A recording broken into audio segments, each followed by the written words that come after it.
mis queridos amigos, bienvenidos como siempre a este su espacio de cada fin de semana. Una semana un tanto extraña, una semana que desde inicios de ella, ese fatídico 13 de diciembre, domingo, pues ocurrían hechos lamentables dentro del Partido de la Liberación Dominicana tras producirse esas elecciones parciales internas que se realizaron en ese partido de gobierno. 2 muertes y varios heridos, más de una decena de personas heridas, fue lo que trajo como consecuencia unas elecciones muy cuestionadas y que todavía no se sabe qué va a pasar con algunos municipios y provincias donde se tuvo que cancelar el proceso, se tuvo simple y llanamente que cerrar el proceso porque no había condiciones para las mismas. Esto, pues, empezando por ahí, terminando con que un amigo de Juan de los Santos, alcalde de la provincia Santo Domingo Este, y además fue diputado al Congreso de la República, un empresario exitosísimo.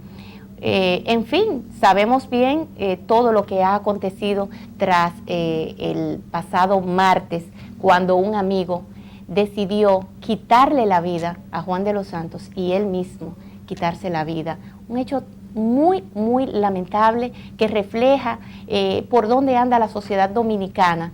La sociedad dominicana es una sociedad que se ve, que es evidente que está tomando un tono cada vez más agresivo. Es una sociedad violenta y por ahí es que tenemos que empezar por reconocer lo que somos como país y establecer una serie de políticas que vayan a atacar esos males que agobian a la sociedad dominicana. Pero yo quiero dejar un tanto a un lado ya este tema. Hemos hablado mucho en nuestro otro programa, se ha debatido bastante y creo que nos deja una gran lección y ojalá y así sea, que no se quede solamente este hecho como uno más ocurrido, sino que sirva para repensar todo lo que se está haciendo hasta el momento y qué cosas, evaluar qué cosas pueden mejorar para el bien de esta sociedad dominicana. Estamos ya en más de la mitad, ya va avanzando el tiempo y estamos ya entrando a una semana muy especial cuando se celebra la Natividad del Niño Jesús. Y entonces el dominicano y creo que el mundo entero celebra con mucho regocijo este día y anterior al mismo suceden muchas cosas, los grandes preparativos, desde una buena cena, una cena especial, hasta la compra de regalos, hasta gastar de manera a veces poco controlada. Y esto obedece a que la gente recibe más recursos, recibe el doble, como suelen llamarle nosotros los dominicanos, el salario número 13, pero entonces nosotros no gastamos el doble, gastamos el triple, y por eso es que ustedes ven que en enero muchas veces estamos muy endeudados cuando deberíamos de empezar el año totalmente contrario. Por eso hoy yo he invitado a una persona que tiene conocimientos amplísimos de cómo manejarnos en momentos como estos. También el tema de las tarjetas de crédito, cómo sacarle el mayor provecho a las mismas. He invitado a Ricardo Salazar Alberti. Ricardo es economista, un experto en economía, una persona que es experta en el manejo de tarjetas de crédito y ya ustedes verán por qué. Y además es hijo de un colega y amigo que en los últimos años ha decidido emprender, o en los últimos tiempos, el mundo de la comunicación, y lo ha hecho como él sabe hacer las cosas, el doctor Humberto Salazar, con muchísimo éxito. Ya me imagino que conocen ustedes todos, mi público querido y amado, el programa, la revista diaria de Rumba y Tu Derecho a Saber, que se transmite de lunes a viernes de 7 de la mañana a 10 de la mañana y que talentosamente conduce Humberto Salazar, acompañado de un equipo como el doctor Domingo Jiménez y demás. Así que yo con muchísimo agrado recibo en el día de hoy a Ricardo Salazar Alberti. Ricardo, Buenas noches y bienvenido. Buenas noches, Lindsay. Primeramente, agradecerte la invitación y darte las gracias que me permite tener un pequeño espacio aquí para poder explicarle a los televidentes sobre su manejo de las finanzas. Sí, el manejo de las finanzas que es tan importante, Ricardo, en estos momentos, porque paradójicamente la gente recibe mucho más dinero en diciembre, pero gasta el doble de lo que recibe. ¿Por qué tiende a pasar eso? Bueno, es importante que las personas, cuando reciben su sueldo 13, el famoso doble sueldo, primero se percaten de la realidad. No es un doble sueldo, usted está recibiendo simplemente algo más de dinero durante esta fecha, pero eso está contemplado dentro de su sueldo. Si usted recibe 20,000 pesos mensuales y en diciembre le dan 40, no es que usted le está dando 40, simplemente le están dando más dinero en diciembre y se lo están dando juntos en un solo momento. Las personas deben tener constancia de eso y saber que no es para gastarlo, simplemente es parte de su sueldo y tener una planificación para ello. Y sin embargo la gente empieza a gastar mucho antes de diciembre, Ricardo, contando con ese salario 13, pero también no solamente que lo gasta, sino que además se endeuda mucho más. ¿Cuáles serían las claves para poderse planificar de tal modo que ese salario 13, en vez de gastarse, se aproveche y se utilice en beneficio de tal modo que incluso lo pueda invertir? ¿Por qué no? Sí, en primer lugar, las personas cuando tienen una planificación en diciembre, lo importante es antes de entrar en el tema del sueldo 13, para tener una finanza sana dentro del hogar, lo importante es tener un presupuestarse mensualmente cuánto usted va a ganar. Yo recomiendo siempre que la persona anote en todo, cuando ahora a principio de año, en enero, que es el mejor momento, planificarse de diciembre para este próximo nuevo año, usted toma y apunta en papel y lápiz, en un cuaderno, en la computadora, donde usted quiera, apunta primero sus ingresos, ingresos seguros. Usted sabe que va a ingresar de su sueldo, si tiene algún negocito sabe cuánto va a ingresar de la venta de tal producto, pues usted lo apunta. Luego pone en otro lugar, en otra hoja o en otro pedazo del papel de la computadora, pone cuánto usted va a gastar o cuánto usted se presupuesta gastar en cada renglón, sea en comida, sea en entretenimiento, en el gasto de la casa, en el colegio, etcétera. Y luego en el último cuadro, que es el que usted no llena, es el resultado de lo que usted ingresó y lo que gastó. Entonces ya en esa parte es el resultado final, que debería ser en todo caso positivo. Las personas cuando van a hacer un presupuesto deben primero entender la realidad de sus ingresos. Nunca deben hacer un presupuesto imaginario, siempre proyectándose dentro de un objetivo realista. Si usted gana 20,000 pesos, no se proyecte a gastar 30,000 porque usted no tiene esa cantidad de dinero. Entonces, en caso de que usted ya tiene su presupuesto y sabe cuánto ingresa y cuánto gasta, el segundo paso muy importante es organizar sus deudas.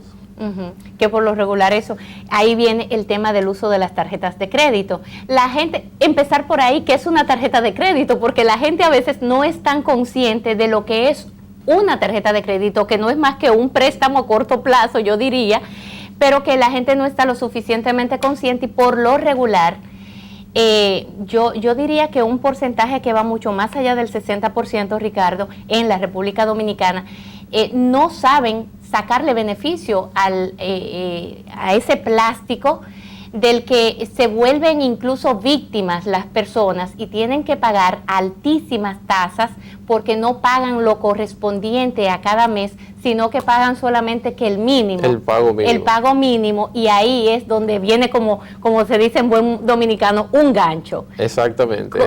¿Cómo no caer allí? El peor error que uno puede hacer es el pagar mínimo en la tarjeta de crédito. Claro, hay circunstancias donde le obligan a uno a tener que pagar el sueldo mínimo por alguna emergencia que ocurrió dentro del hogar.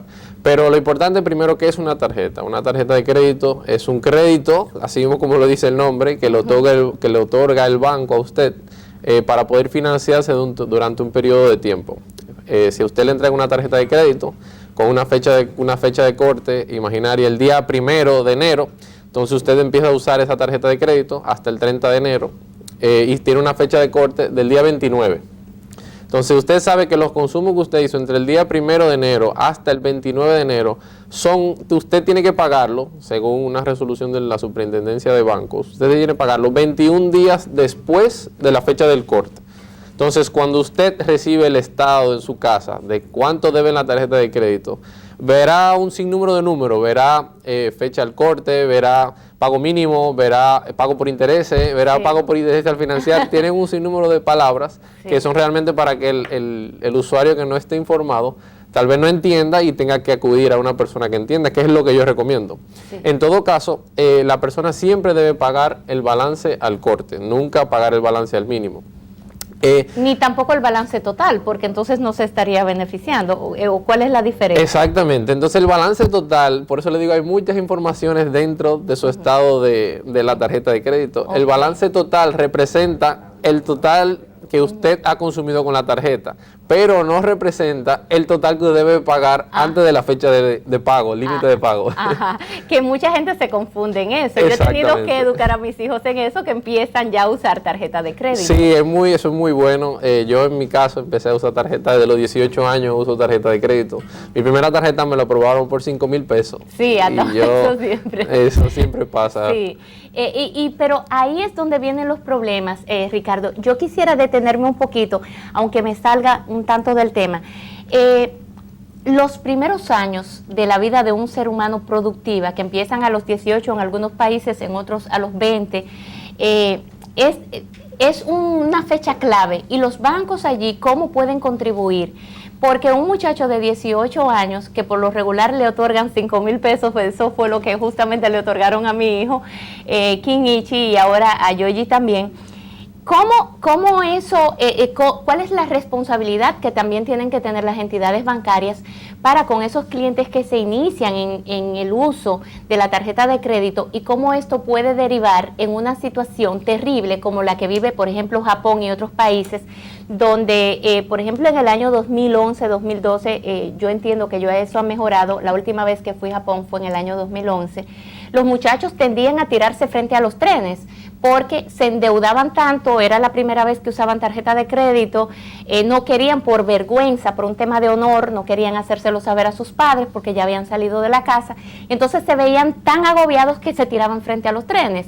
Y ahí viene una responsabilidad de la entidad bancaria que también debería de tener con los clientes. ¿La asumen o no la asumen, o qué es lo que debería de ser? Bueno, en parte las entidades bancarias en el nivel internacional, en mi opinión personal, no asumen esa responsabilidad. En cierta medida, las superintendencias de los diferentes países han asumido la responsabilidad de educar a la persona cuando va a solicitar un crédito. Pero yo, en lo personal, entiendo que una persona que va a un banco, va a una entidad bancaria, debe recibir una instrucción. Si es su primera vez, como es el caso de una persona joven. En el caso mío personal, yo hice un pequeño estudito antes de sacar mi tarjeta. Me gusta leer mucho. Pero una persona que no tiene ningún tipo de conocimiento en tarjeta de crédito, ni en sus finanzas, ni en lo que es el crédito, debería recibir algún tipo de información general de qué es lo que está solicitando, cuáles son las implicaciones de ello y cómo eso puede afectar su futuro. En el caso de una tarjeta de crédito como tal, que es lo mismo, es algo parecido a un préstamo, pero la tarjeta de crédito es un préstamo en corto plazo, como tú dices, un préstamo que te otorgan con un periodo de gracia de 1 mes y medio para usted realizar el pago. Lo bueno de la tarjeta de crédito es que al usted recibir una tarjeta de crédito, usted le está diciendo al banco, mire, nosotros consideramos que usted es una persona que puede recibir ese crédito. Ahora, si usted me cumple a mí, dice el banco, yo voy a cumplir con usted. Yo le agrando ese crédito, usted tiene más disponibilidad, sea para su negocio o para sus gastos personales, de recibir aún más crédito y ser beneficiario de los beneficios de ese crédito que le otorga el banco. En el caso de los jóvenes, como mencionaste, Lindsay, que se sobreendeudan, en este país no existe, o bueno, sí existe, pero por ejemplo, si usted cae en mora y llega de alguna manera que es imposible que usted realice el pago y usted se declara en quiebra ante el banco, dice que no puede, bueno, usted, según la superintendencia de banco, van a pasar 10 años para que borren su registro del famoso data crédito.